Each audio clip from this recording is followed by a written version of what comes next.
ಮೊದಲ ಪಂದ್ಯದಲ್ಲೇ ಚೆನ್ನೈಗೆ ಕೈಕೊಟ್ಟ ಸ್ಯಾಮ್ಸನ್, ತಂಡದಿಂದ ಕೈಬಿಟ್ಟದ್ದಕ್ಕೆ ಸೇಡು ತೀರಿಸಿಕೊಂಡ ಜಡ್ಡು. ಐಪಿಎಲ್ 2026ರ ಮೂರನೇ ಪಂದ್ಯ ರಾಜಸ್ಥಾನ ರಾಯಲ್ಸ್ ಮತ್ತು ಚೆನ್ನೈ ಸೂಪರ್ ಕಿಂಗ್ಸ್ ನಡುವೆ ನಡೆಯುತ್ತಿದೆ. ಫಾರ್ಮ್ನಲ್ಲಿರುವ ಸಂಜು ಸ್ಯಾಮ್ಸನ್ ಚೆನ್ನೈಗೆ ಕೈಕೊಟ್ಟಿದ್ದಾರೆ. ಮತ್ತೊಂದೆಡೆ ತಂಡದಿಂದ ಕೈಬಿಟ್ಟಿದ್ದಕ್ಕೆ ಜಡೇಜಾ ಸೇಡು ತೀರಿಸಿಕೊಂಡಿದ್ದಾರೆ. ಇಂಡಿಯನ್ ಪ್ರೀಮಿಯರ್ ಲೀಗ್ 2026ರ ಮೂರನೇ ಪಂದ್ಯವು ಚೆನ್ನೈ ಸೂಪರ್ ಕಿಂಗ್ಸ್ ಮತ್ತು ರಾಜಸ್ಥಾನ ರಾಯಲ್ಸ್ ನಡುವೆ ಗೌಹಾಟಿಯ ಬರ್ಸಾಪಾರಾ ಕ್ರಿಕೆಟ್ ಕ್ರೀಡಾಂಗಣದಲ್ಲಿ ನಡೆಯುತ್ತಿದೆ. ಟಾಸ್ ಗೆದ್ದ ರಾಜಸ್ಥಾನ ರಾಯಲ್ಸ್ ಮೊದಲು ಬೌಲಿಂಗ್ ಮಾಡಲು ಆಯ್ಕೆ ಮಾಡಿಕೊಂಡಿತು. ಆರ್ಆರ್ ಉತ್ತಮ ಆರಂಭವನ್ನ ಪಡೆಯಿತು. ಕೇವಲ 20 ರನ್ಗಳಿಗೆ 3 ಸಿಎಸ್ಕೆ ವಿಕೆಟ್ಗಳನ್ನು ಕಳೆದುಕೊಂಡಿತು. ಮೊದಲ ಪಂದ್ಯದಲ್ಲೇ ಚೆನ್ನೈಗೆ ಸಂಜು ಸ್ಯಾಮ್ಸನ್ ಕೈಕೊಟ್ಟರು. ಸಂಜು ಸ್ಯಾಮ್ಸನ್ ಚೆನ್ನೈ ಪರ ತಮ್ಮ ಚೊಚ್ಚಲ ಪಂದ್ಯವನ್ನ ಉತ್ತಮ ರೀತಿಯಲ್ಲಿ ಆಡಲು ಸಾಧ್ಯವಾಗಲಿಲ್ಲ.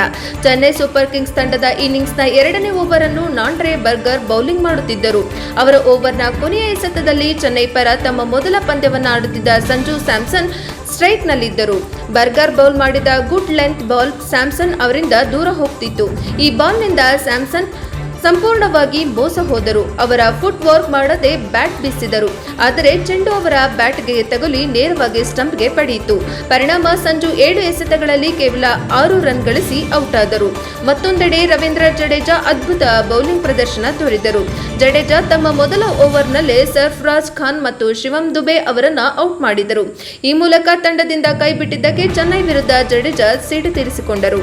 ಸರ್ಫರಾಜ್ ಖಾನ್ ಮತ್ತು ಶಿವಮ್ ದುಬೆ ಔಟ್ ಆಗುತ್ತಿದ್ದಂತೆ ಚೆನ್ನೈ ಪಂದ್ಯದ ಮೇಲೆ ಹಿಡಿತ ಕಳೆದುಕೊಂಡಿದೆ. ಜಡೇಜಾ ತಮ್ಮ ಮೊದಲ ಓವರ್ನಲ್ಲಿ ಕೇವಲ 6 ರನ್ ನೀಡಿ 2 ವಿಕೆಟ್ ಕಬಳಿಸಿದರು.